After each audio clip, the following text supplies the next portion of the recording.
Assalamualaikum warahmatullahi wabarakatuh. Alhamdulillahirabbil alamin wa bihi nasta'in wa ala umuri dunya waddin. Wassalatu wassalamu ala asrofil anbiya'i wa mursalin wa ala alihi washabbihi ajmain, amma ba'du. Ada pepatah mengatakan bahwa tak kenal maka tak sayang. Izinkan saya untuk memperkenalkan diri. Perkenalkan, nama saya Abdul Fattah Al-Alifi, mahasiswa tasawuf dan psikoterapi Fakultas Usuluddin Adab dan Dakwah UIN Kiai Haji Abdurrahman Wahid Pekalongan. Di sini saya akan mempresentasikan karya ilmiah saya yang berjudul Implementasi Zuhud untuk Upaya Pencegahan Korupsi di Himpunan Mahasiswa Program Studi Tasawuf dan Psikoterapi. Di sini kita akan membahas tentang yang pertama itu ada abstrak, yang kedua itu pendahuluan, hasil dan pembahasan, yang terakhir adalah kesimpulan. Yang pertama abstrak. Di sini saya tertarik mengambil judul Implementasi Zuhud untuk Upaya Pencegahan Tindak Korupsi di Himpunan Mahasiswa Program Studi Tasawuf dan Psikoterapi. Itu diawali dari menurunnya indeks korupsi pada tahun 2024 dibandingkan tahun 2023. Karena itu pentingnya kita selalu belajar terkait sikap anti korupsi dan pengimplementasiannya dalam penanganan tindak korupsi agar tidak terjadi oknum-oknum dan tindak korupsi yang berkelanjutan. Implementasi nilai-nilai zuhud pada mahasiswa tasawuf psikoterapi yaitu diawali dari kesadaran mahasiswa tasawuf dan psikoterapi dan melalui kajian kitab Mukasyafatul Qulub yang dilakukan pada setiap 1 bulan sekali. Hasil dari implementasi ini menghasilkan mahasiswa yang bersikap zuhud. Contoh dalam kegiatan sehari-hari, dalam menggunakan pakaian itu tidak mempertimbangkan pandangan orang lain dan lebih mengutamakan kenyamanan sendiri. Terus yang kedua, tidak gampang tergiur dengan adanya hal-hal yang masih trending dan viral pada saat ini. Yang kedua adalah pendahuluan.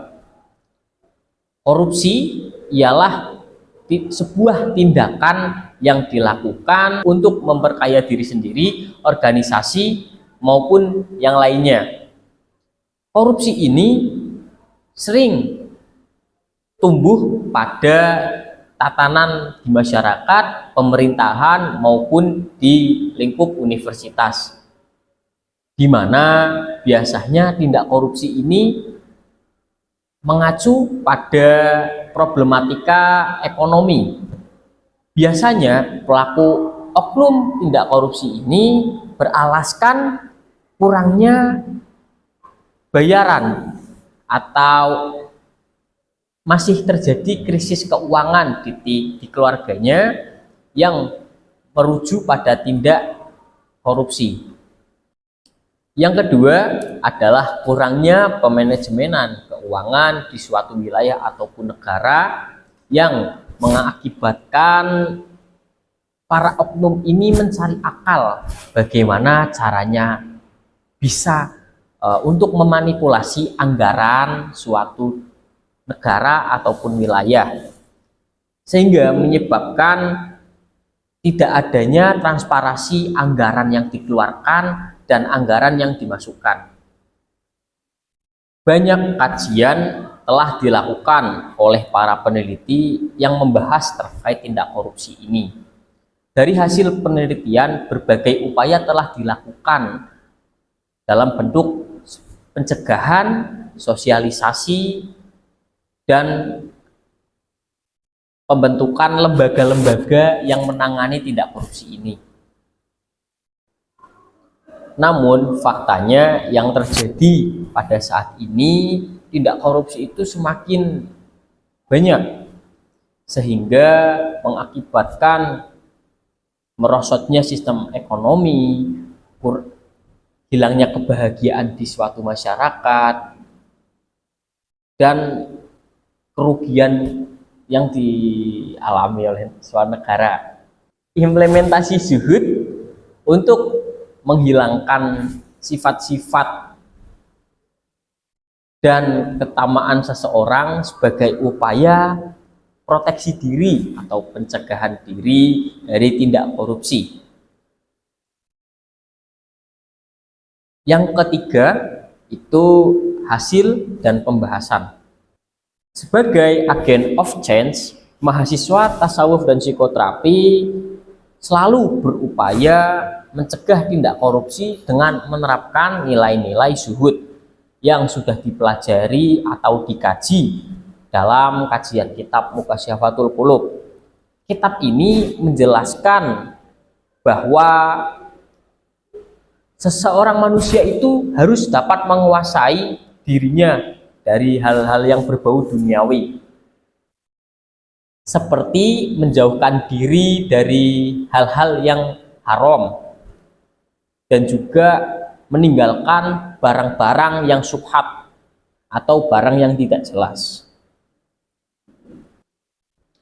Implementasi zuhud yang telah dilakukan oleh mahasiswa tasawuf dan psikoterapi diantaranya adalah berbagi terhadap sesama. Mahasiswa tasawuf dan psikoterapi melakukan pengimplementasiannya berupa pemberian donasi kepada orang yang terkena musibah bencana alam, dan juga pemberian bantuan kepada sebuah lembaga yang disebut RPSBM atau Rumah Perlindungan Sosial Budaya berbasis masyarakat. Di sana kita membantu pendonasian, di mana kita mencari donasi terhadap orang-orang yang ingin berbagi, dan juga pemberian sejenis pakaian, serta kita juga ikut dalam proses penerapian pada saat di RPSBM maupun pada saat tanggap bencana, dengan tujuan agar pasien ini tidak mengalami depresi atau stres akibat hal-hal yang sudah terjadi di masa lampau.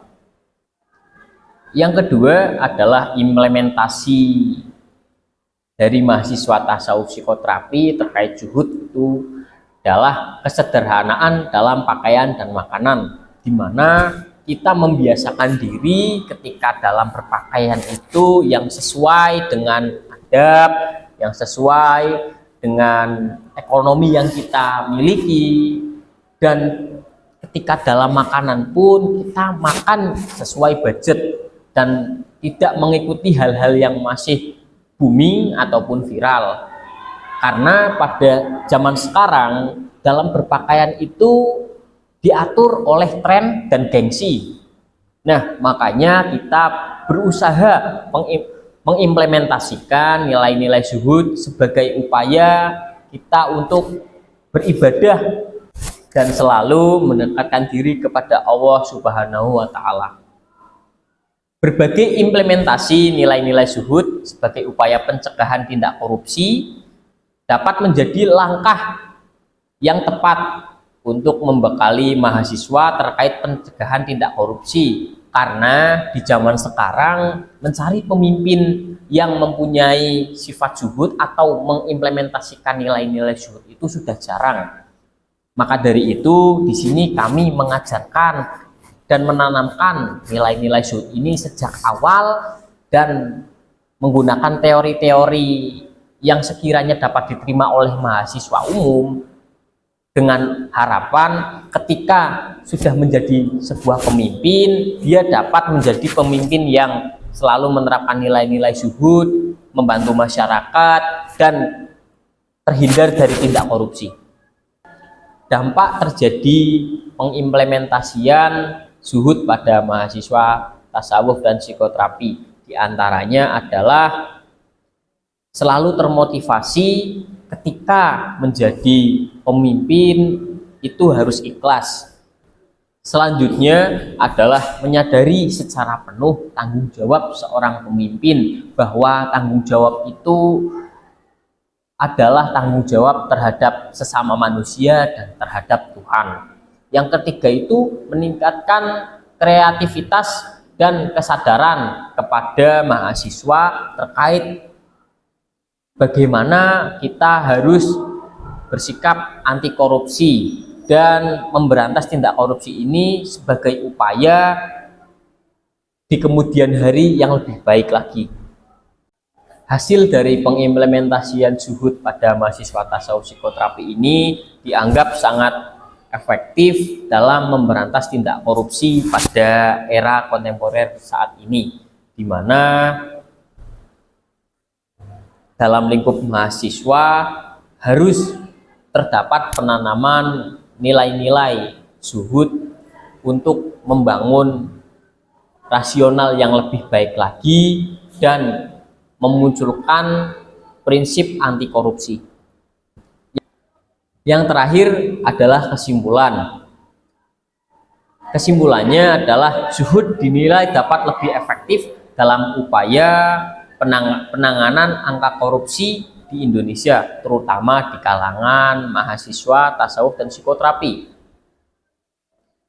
Ketika pemahaman teori tidak diimbangi dengan pengimplementasian dan pemahaman terkait spiritual, maka kurang efektiflah tindak